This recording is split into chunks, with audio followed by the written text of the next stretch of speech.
if you're performing strip searches or visual searches at your detention center, then you are now making a mistake.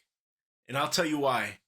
The TSA, the Transportation Security Administration, a department of or a section of the Department of Homeland Security, has performed approximately seven million and 750 million strip searches without having anybody take their clothes off.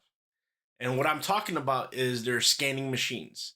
The newest machines that they're using are non-emitting, FDA-approved machines that don't pose a harm to the operators, the people that operate the machine, to include the employees, nor the people that are being scanned. These are very invasive scans. You could probably diagnose somebody for tumors and other things with these machines, and people just don't know it. I'm just saying that just for saying it, but it's a possibility since these machines scan more than just the skin surface. They scan into deep tissue and bone. So there is no way that you can hide or conceal anything from that machine, from that scanning device. I could see situations where visual or strip searches may be warranted based on probable cause or other reasons if you didn't have the machine. But in today's age, there's no excuse. The machines are not as expensive as they were. It's just like the cell phone, folks.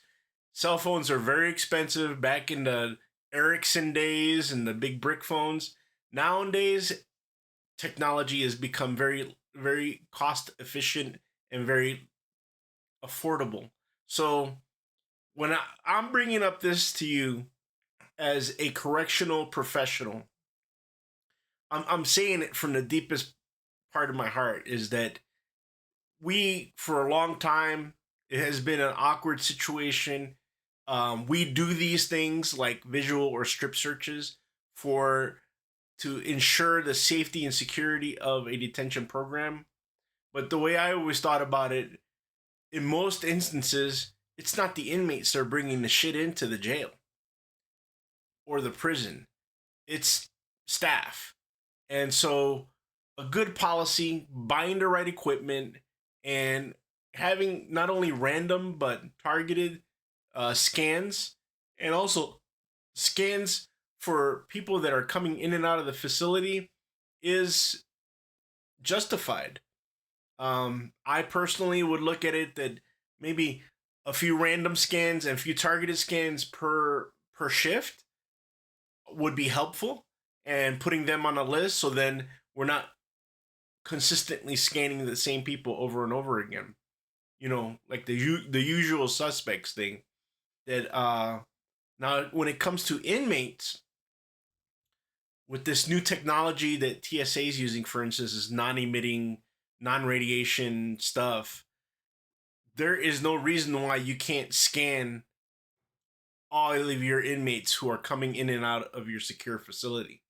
Um, and the way I look at it, if you're doing things right, you can schedule it and you can figure out how to do it in order to make it fit.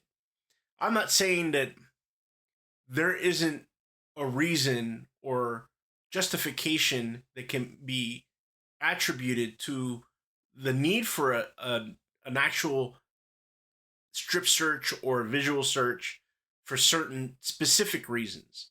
But in today's age, there's just too many tools and too much technology that make organizations that are not willing, or maybe they're higher ups, they're at the higher level, are not willing to invest in these things, and resulting in a lot of headaches. And I'm talking about headaches with reference to Prison Rape Elimination Act accusations. In other countries, they may have other laws and ethics concerns with reference to the LGBTQ community on both sides, not only on inmates, but also on staff. And so it's worth understanding and respecting this and finding ways in order to create not only a better operating program, but a program that's bulletproof, so to speak. A program that you can start creating resiliency and countermeasures with reference to opening the door for not only lawsuits but a culture of problems.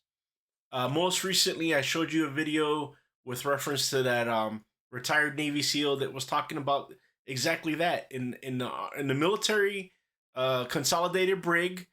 Uh, he's alleging that he was technically sexually abused. If you think about it, um, he said that he was, forced to strip search and then forced to do a number of physical movements by direction of the person that was the correction officer who was a military enlisted person. You don't have to touch somebody to sexually abuse them. I mean, you can actually make them do certain acts in that situation, and we can consider that as being sexual abuse as well. So, yeah, I'm probably gonna piss some people off, but hey, you know what? It's time. You just spend the money, buy the right equipment, invest in your program, so then that way you avoid all these shortcomings that may occur in the future. Strip searches are really, if you think about it, they're out the door. We don't need them anymore, um, unless a serious need is required. I would technically look at it as this is that there was an exigency situation that there were. I would look at it as that you don't have the equipment not because your agency didn't buy the equipment.